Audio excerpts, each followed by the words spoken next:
Hello, my name is Karina Kiawat Villagran. I'm here with two awesome participants from the Alternative Spring Break that took place this spring, 2019. So if you'd like to introduce yourself, that would be great. I'm Dominique. I'm Pat. So to give a little info, Alternative Spring Break is led and coordinated by the Center for Democracy and Civic Life at UMBC. It's a service learning trip that lasts a week, about a week, 5 days, 6 days, something along those lines, but it's a great week.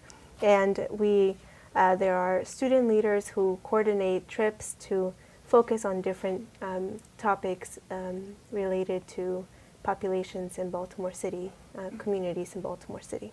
So would you like to share what groups you were in for your ASB trips? Yeah, so I was in the Refugee Child Inclusion trip, and we worked and learned about refugees who arrived in Baltimore. So I was in the Creative Expression and Community Wellbeing trip, and our trip focused on how you could look at creativity to be a form of empowerment for people, and how people use creativity to kind of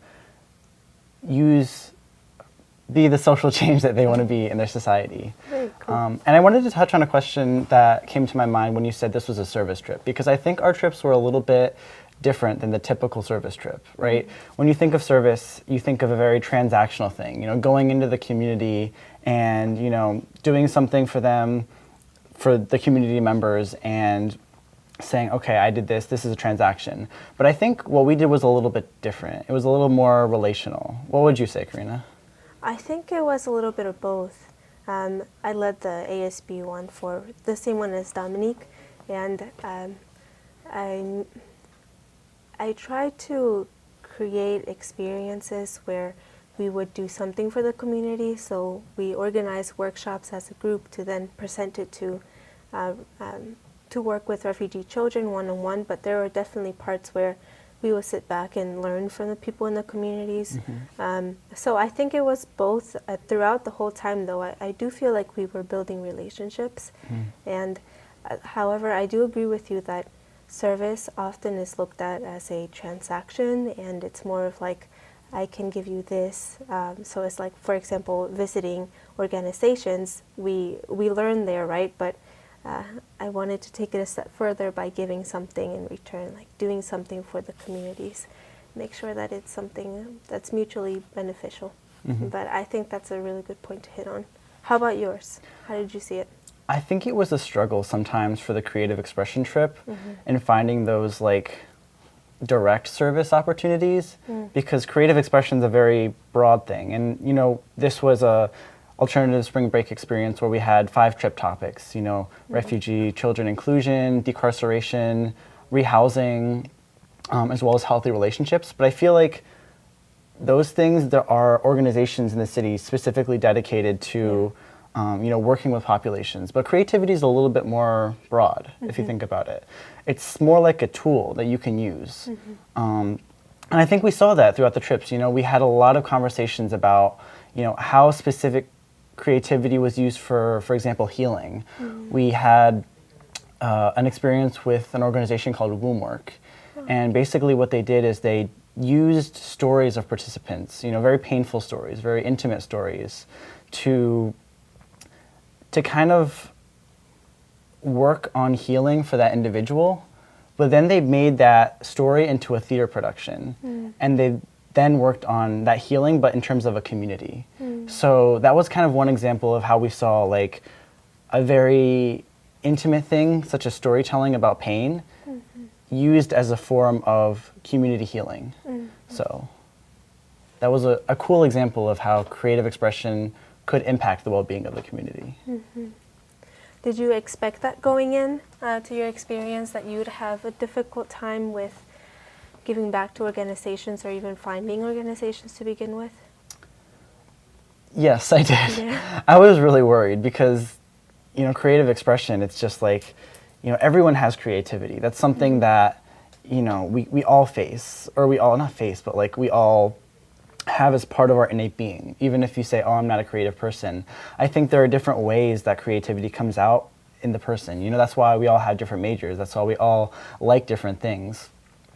But at the end of the day, like, creativity can be a tool that can impact how people live and how people thrive as a community. Mm-hmm. That's for sure. Dominique, what were your expectations coming into the ASB trip to begin with? I guess I thought it was kind of like what I expected, but it was a lot more, we got a lot closer as a community than I thought we would, and we became a lot more open with each other. I guess I learned a lot more than I thought I would, like from going to City Hall and talking with the lawyers and social workers who worked with the refugees. I wasn't expecting to learn so much about the community. And also just being in Baltimore City made it, I guess, being in the community helps the learning. Yeah, that's a really good point, actually. So all ASB trips took place in Baltimore City, and that was very intentional. It goes back to the idea of what service is and how it can be seen as this fun thing, and you get to, especially for spring break, you get to go out, right? And it would be, I guess, cool if a service learning trip could take place outside of where we live, but the people like Romy Hubler decided, okay, well, it is important to have ASB trips in the city because we can grow to be more connected to the city and the communities in the city, knowing that there is a lot to be done within these communities, right? Did you have any thoughts? Like, did anything arise from your? I think the key word that you used was within, because if you think about it, we were really working with the community in these trips instead of to the community, and that goes back to the perception of service and how a lot of service is, I'm doing this to you or for you, but instead these trips really worked with the community to build a connection with the community, to build relationships, and to make sure that, you know, we found gaps, we found needs that the community wanted to see, and our jobs as good citizens is to fill those needs, right, in a way that the community wants it to be done. So I think that's a really important distinction that is very unique to UMBC in our ASB trips. And it's an ongoing thing too, right? Like, I feel like please chime in if you agree or you think otherwise, but it's this experience I thought was just beginning to get at the surface of things. So just a lot of learning, right? It's like it shocks you how much there is to learn. But would you, for example, how would you see yourself continuing with the things that you've learned in your ASB trips? I guess we went to a fair with all the different organizations that help the refugees and immigrants, and I think that's a good way to continue the learning and the volunteering, because at the end of the trip we have all this information that we learned, but how do we apply it? So at that fair we were able to sign up for different groups and apply the work that we learned. Did you see one that stuck out to you particularly? I guess the one that stuck out to me the most was the Esperanza Center, because I had already been volunteering there, and it was one of the reasons that I wanted to do this trip, and because it works with immigrants directly, and it's kind of like you see the progress directly. Very cool. What do you do with them? So it's a center where immigrants, they come to learn English, they can get health services or work for their citizenship test. And so volunteers as volunteer doctors or any English speaker, I guess, can come and help teach the immigrants English. Very cool. For how long have you been doing that? I've been doing that since October. Wow. And so it touched you enough to be interested in doing an alternative spring break related to immigrants. Yeah. It's really powerful to think how actually engaging in a community can influence how you see yourself moving around other spaces, right, and giving back, or even learning through that channel. Anything else? Yeah, and I think there's even this cultural disconnect sometimes that we have as UMBC students.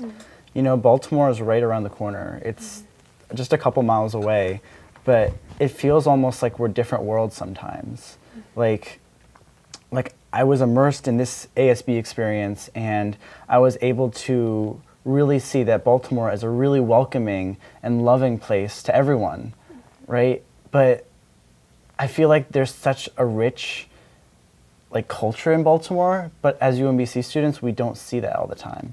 You know, there are programs like the Sherman Scholar Program and the Shriver Center that do a lot of outreach to Baltimore, but I feel like there should be more services at UMBC that allow us to have that connection, that allow us to make relationships with the people of Baltimore. Not be so scared, right? It's like, I feel like the image of Baltimore City is it's a scary place, it's scary people, and crime, murder, all these headlines, right? But as we've seen throughout the past days, it's different. Sure, crimes exist there and it's high, but there's a lot of people doing good things to keep things moving forward in a more positive light, I would say. Yeah, and I think that was the one thing that was interesting about how people interacted with our group. They would always ask us, what is your perception of us? We had an experience in Upton, which is in West Baltimore, which is very close to the Freddie Gray incident. And people would always ask us, what is your perception of our community? And because people were so intent on having us see the positive perception and the great things that are coming out of the community, and the great culture of the community. There's community organizers that are really intent on preserving the history of the city and preserving the amazing art that is in West Baltimore. And just for all of that rich culture to be painted over by one incident that is painted as bad by the media, it's really unfair in my opinion. So would you say that your perception has changed? How did it begin? How was it like for you to begin with? I guess I've heard, though I hadn't really been to Baltimore very much, so all I knew about Baltimore was, I guess, what the media said and what a few of my friends have said. So I guess I came in not knowing what to expect, and it wasn't what the media portrays it to be. It was a lot more welcoming, like Pat said, and it's not a terrible place. Yeah. You would say so as well? Or what are your thoughts? I would say so. I would say that the media paints a baseline of, if you don't know anything else, if the only thing that you know is what the media portrays about Baltimore, that's all you're going to believe, even if it's subconscious. And I feel like that's kind of how I went in to the experience, even though I have had a lot of other interactions.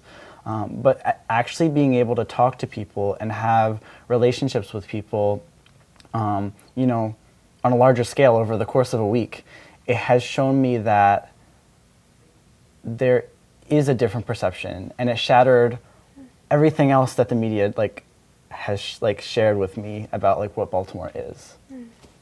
Was there an experience for you that really confirmed that former belief was shattered? Well, there definitely was a couple. Yeah. Can you share one? Yeah. Yeah, one of them was at Lakeland Elementary. We were meeting a school organizer or school community organizer. This was a community school, and they had an organizer that kind of worked with the relationship with the community and the school. And we were going on the tour, seeing all the cool things that are happening at the school. And there was this one student, Keith, that would just stay with us on this tour. And he said he was from Yale, but we were like, okay, Keith, you're a part of this college student tour, and you're from Yale, so you can be part of it. But what was really awesome about it was that he took so much pride in his school, in his city, and he had a lot of aspirations. And he was curious about, you know, what we were doing as college students. So that's just another example of like how welcoming the people of Baltimore are. And it really, I think it stuck with a lot of trip participants. That's a good note to end it on. Positive note. Thank you all for your thoughts.